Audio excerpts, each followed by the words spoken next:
দেশ স্বাধীন হওয়ার পরে আজকে আমাদের প্রথম কোরআনে কারিমের ওপেন ময়দানের মাহফিল। দেশ স্বাধীন হওয়ার পরে যে আমাদের অনুভূতি, যে আজকে মাইকের সামনে আমরা বসেছি, কোরআন সুন্নাহ থেকে প্রাণ খোলা কথা আমরা বলবো, আমাদের হৃদয়ের মধ্যে সামান্যতম কোনো বাধা নাই, কোনো দ্বিধা নাই। জালেম স্বৈরাচারী শাসক ক্ষমতায় চিরদিন টিকে থাকার জন্য ফেরাউনের মতো সব অবলম্বন করেছিল, কিন্তু আল্লাহ রাব্বুল আলামিন যার টার্গেট ছিল যে স্বৈরাচারীর 41 সাল পর্যন্ত থাকবে, 24 সালে এসেই সেই নৌকা ডুবে গেছে। তারা এত কষ্ট দিয়েছে দেশের মানুষকে, ছোট্ট ছোট্ট বাচ্চারা ওদেরকে লানত করেছে। আমরা এক সময় হতাশ হতাম, ইয়াং জেনারেশনকে নিয়ে খুব শঙ্কিত ছিলাম। বাচ্চাদের সিলেবাসগুলোকে ধ্বংস করে দেওয়া হয়েছে, শিক্ষাঙ্গনগুলোতে একেবারে শেষ করে দেওয়া হয়েছে। কাফের বেঈমানদের দাসত্বের শৃঙ্খলে আমাদেরকে আবদ্ধ করে দেওয়ার জন্য তাদের পা চাটা গোলামেরা শিক্ষাঙ্গন থেকে ইসলামকে একেবারে ঝাঁটা পিটাই করে বিদায় করে দিয়েছিল। অহেতুক কর্মকাণ্ড বাচ্চাদেরকে দিয়ে করিয়ে মূল শিক্ষা দর্শন থেকে বাচ্চাদেরকে সরিয়ে দেওয়া হয়েছে। ক্লাস 8-9 এর বাচ্চাদেরকে শেখানো হয়েছে এটার নাম ট্রাক, এটার নাম বাস, এটার নাম আলু, এটার নাম ভর্তা। কথা বলে না, ঠিক কিনা বলে? এর চেয়ে হাস্যকর, এর চেয়ে লজ্জাস্কর বিষয় আর কি হতে পারে? বাচ্চাদেরকে উগান্ডার মানুষেরা নাচে কেমনে সেটা প্র্যাকটিক্যাল দেখানো হতো, জিঙ্গালালা হু হু। কথা বলেন? এর নাম শিক্ষা ব্যবস্থা। সমকামিতা, ট্রান্সজেন্ডার, শারীরিক শিক্ষা, নানা হেডলাইন দিয়ে দিয়ে বাচ্চাদেরকে নির্লজ্জ বানিয়ে দেওয়ার জন্য সব পায়তারা তারা ইতোমধ্যে গ্রহণ করেছিল। দেশের শ্রেষ্ঠ সন্তান আলেমদেরকে আসামির কাঠগড়ায় দাঁড় করিয়ে কোমরে রশি দিয়ে হাতে পায়ে শিকল লাগিয়ে এরপরে তাদেরকে টেনে টেনে বেইজ্জত করে আদালতে হাজির করা হয়েছে। অসংখ্য আলেমদেরকে তারা গুম খুনের মাধ্যমে দুনিয়া থেকে বিদায় করে দিয়েছে। উপমহাদেশের শ্রেষ্ঠতম মুফাসসির কোরআনে কারিমের দায়ী আল্লামা দিলওয়ার হোসেন সাঈদী রাহিমাহুল্লাহ, তাকে সুদীর্ঘ 13টি বছর অন্যায়ভাবে কারারুদ্ধ করে রেখে সর্বশেষ তাকে ইনজেকশন পুশ করে বিষ প্রয়োগে তাকে হত্যা করেছে।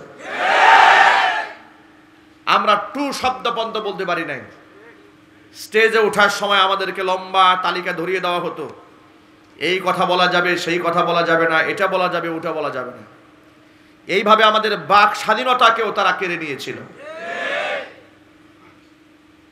আল্লামা দেলওয়ার হোসেন সাঈদ রাহিমাহুল্লাহ জাতির শ্রেষ্ঠ সন্তান, জাতির শ্রেষ্ঠ এই দায়ী কোরআনে কারিমের এই খাদেমের পক্ষে কথা বলে বাংলাদেশের অসংখ্য ইমাম সাহেবরা তাদের মসজিদ থেকে চাকরি হারিয়েছেন। অনেকেই মামলা মোকদ্দমার সম্মুখীন হয়েছেন। ওরা আমাদেরকে ট্যাগ দিয়েছিল আমরা হচ্ছি জঙ্গি, আমরা হচ্ছি তালেবান ইত্যাদি কথা বলে বলে মানুষের কাছে ওরা আমাদেরকে হেয় প্রতিপন্ন করেছে। 2018 সালে আমাকেও রাজনৈতিক মামলার 1 নাম্বার আসামি বানিয়ে গরুর রশি দিয়া বেঁধে হাতে হ্যান্ডকাপ পরিয়ে আমাকে আদালতে হাজির করেছে। জিজ্ঞেস করেছিলাম আমার অপরাধ, প্রশাসন বলেছে উপরের নির্দেশ, উপরের নির্দেশে গ্রেফতার করেছে। আপনাদেরকে ছোট্ট একটা কথা বলি, কোরআনে কারীমের মধ্যে আল্লাহ সুবহানাহু ওয়া তাআলা বলেছেন, ইন্নাল মুলুকা ইদা দাখালু ক্বরিয়াতান আফসাদুহা ওয়া জাআলু আইজ্জাতা আহলিহা আদিল্লাহ। আল্লাহ পাক বলেছেন, কোন জনপদে যদি জালেম স্বৈরা শাসক ক্ষমতায় প্রতিষ্ঠিত হয়ে যায়, তারা সেই সমাজের মধ্যে দুটা কাজ করে। 1 নাম্বার আফসাদুহা, ওই জমিনের মধ্যে তারা বিপর্যয় সৃষ্টি করে দেয়। 2 নাম্বার কাজ হচ্ছে তাদের ওয়াজআলু আইজ্জাতা আহলিহা আদিল্লা, এলাকার সম্মানিত মানুষদেরকে তারা বেইজ্জত করে ছেড়ে দেয়। আল্লামা শাহ আহমদ শফী রহমাতুল্লাহি আলাইহি থেকে শুরু করে জুনায়েদ বাবু নগরী থেকে শুরু করে একেবারে তৃণমূল পর্যন্ত এমন কোন দেশের বিখ্যাত প্রখ্যাত মুফতি মুহাদ্দিস ফকিহ বাকি ছিল না যাদেরকে তারা তামাশার পাত্র বানায়া হাসি ঠাট্টা করে নাই। কথা বলতে হবে, ঠিক কিনা বলে? মদ খুল্লম পটেরা চেয়ার দিয়ে বসে থাকতো, আর হাতে গোনা কিছু আলেমদেরকে বিভিন্ন প্রোগ্রামে দাওয়াত দিয়ে নিয়া মাঝখানে দাঁড় করিয়ে তাদেরকে দোয়া পরিচালনা করতে দেওয়া হতো, বসতে পর্যন্ত দেওয়া হয় নাই। আলেমদেরকে এইভাবে লাঞ্ছনা তারা করেছে, লাঞ্ছনা গঞ্জনা দিয়ে জীবনটাকে তারা তিক্ত বানিয়ে ছেড়ে দিয়েছিল। আলেমদের পায়ের মধ্যে বেরি দেওয়া হতো, বুলেট প্রুফ জ্যাকেট পরিয়ে আল্লামা মামুনুল হকের মতো ব্যক্তিকে, ছোট্ট রফিকুল ইসলাম মাদারির মতো ব্যক্তিকে যখন আদালতে হাজির করা হতো, সাধারণ মানুষ চোখের পানি ছেড়ে ওদের জন্য কাঁদতো, ঠিক কিনা বলে? সালাম দিত, এদের কাছ থেকে দোয়া চাইতো, আর জালেমদের বিরুদ্ধে আল্লাহর কাছে লানত পেশ করতো, আল্লাহ তুমি এদেরকে গজব দিয়ে ধ্বংস করো।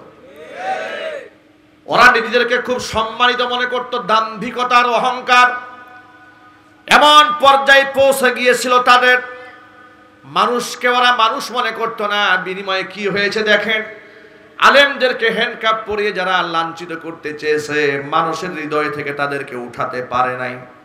কখনো ধর্ষক, কখনো খুনি, কখনো তারা জঙ্গি ইত্যাদি কথা বলে মানুষের হৃদয় থেকে তাদেরকে উঠায় দেওয়ার ষড়যন্ত্র তারা করেছে। আপনারা এক বাক্যে জবাব দিয়ে বলেন, আলেমদেরকে মানুষের হৃদয় থেকে তারা উঠাতে পেরেছে? চিৎকার দিয়া বলেন, পেরেছে? বরং একটু লক্ষ্য করেন, ঘৃণার পাত্র তারা আলেমদেরকে বানাতে চেয়েছে, কিন্তু ঘৃণার পাত্র আলেমদেরকে তারা বানাতে পারে নাই। কারণ ইজ্জত দেওয়ার মালিক হচ্ছে একমাত্র আল্লাহ রাব্বুল আলামিন। কোরআন মাজিদ আল্লাহ পাকের ইরশাদ আছে, ইয়ারফাইল্লাহুল্লাযীনা আমানু মিনকুম ওয়াল্লাযীনা উতুল ইলমা দারাজাত। ঈমানদারদেরকে আমি সম্মানিত করব, আর যাদেরকে ইলম দান করা হয়েছে, যারা আলেম, তাদের মর্তবা আমি আল্লাহ পাক বাড়ায় দেব। এখন আপনারা এক বাক্যে বলেন, আল্লাহ কি মিথ্যা কথা বলেন? আল্লাহ পাক কোরআনে বললেন আলেমদের সম্মান আল্লাহ পাক দিবেন। নবী করিম সাল্লাল্লাহু আলাইহি সাল্লাম বলেছেন, ফাদলুল আলিমি আলাল আবিদি কাফাদলি আলা আদনাকুম। ওয়াবার সাহাবীরা, তোমাদের ভেতরে সাহাবীদের মধ্যে সবচেয়ে আদনা সাহাবীর উপরে আমি নবীর মর্যাদা যেমন, একজন আবেদ পরহেজগার বান্দার উপরে একজন আলেমের মর্তবা আল্লাহর কাছে ঠিক তেমন। আল্লাহু আকবার বলেন।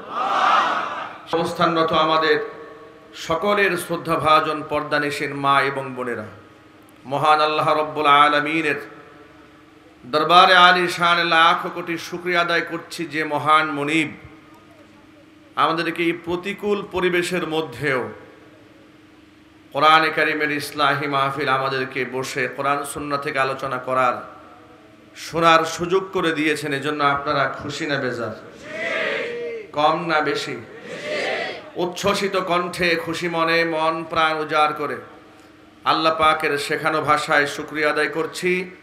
জবান ছেড়ে দিয়ে সকলে একযোগে বলছি আলহামদুলিল্লাহ। রব্বানা লাকাল হামদ হামদান কাসীরা তাইয়িবান মুবারাকান ফীহি। রব্বানা লাকাল হামদু কামা ইয়ানবাগি লিজালালি ওয়াজহিকা ওয়া আযীমি সুলতানিকা। আল্লাহ রাব্বুল আলামিনের দরবারে আলোচনা শুরুতেই দোয়া করছি,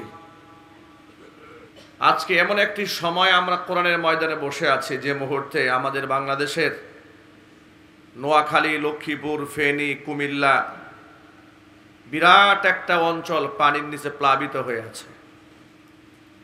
আজকের এই মাহফিলটি যদি অনেক আগে থেকেই পূর্ব নির্ধারিত ডেট না হতো, কর্তৃপক্ষকে আমি আগে থেকেই বলতাম যে প্রোগ্রামটা ক্যান্সেল করে দেন, আমরা পরবর্তীতে সময় কথা বলবো। যেহেতু ডেটটা একবার চেঞ্জ হয়েছে, আবার নতুন করে ডেট করা হয়েছে। একমাত্র যেহেতু জরুরতান কাজ আমাদের করতে হয়, আর এখানে হাফেজ ছাত্রদের সবক প্রদান করা হচ্ছে, মাদ্রাসার প্রাতিষ্ঠানিক একটা রূপ এটা। আহত ব্যক্তিদেরকে সংবর্ধনা দেওয়া হচ্ছে, দোয়ার আয়োজন করা হচ্ছে। যেহেতু দোয়া এটা একটা শক্তি,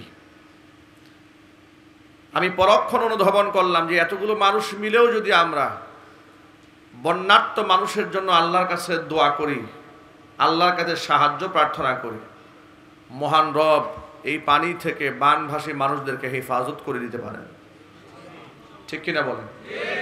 এই জন্য হৃদয়ের গভীর থেকে আমরা প্রথমত আল্লাহর কাছে দোয়া করছি বানভাসী মানুষের জন্য। আল্লাহ পাক যেন বন্যার্ত বাংলাদেশের সকল শ্রেণী পেশার মানুষকে, আল্লাহর সৃষ্টির সকল প্রাণীকুলকে এই বন্যা থেকে হেফাজত করেন। আল্লাহ পাক মৌচাক হাফেজ জাহাঙ্গীর আলম দাখিল মাদ্রাসাকে কিয়ামত পর্যন্ত কবুল করুন। বৈষম্য বিরোধী ছাত্র আন্দোলনে যারা আহত হয়েছেন, আল্লাহ পাক শেফায়ে কামেলা আজিলায়ে কুল্লিয়া নসিব করুন। যারা শাহাদত বরণ করেছেন, জীবন বিলিয়ে দিয়েছেন, আল্লাহ পাক ইমানের সাথে দেশপ্রেম নিয়ে যারা লড়াই করেছে, আল্লাহ পাক তাদেরকে শহীদি মর্যাদা দান করুন। যে সমস্ত গার্জিয়ানরা সন্তান হারিয়েছে, আল্লাহ পাক তাদেরকে সবরে জামিল দান করুন।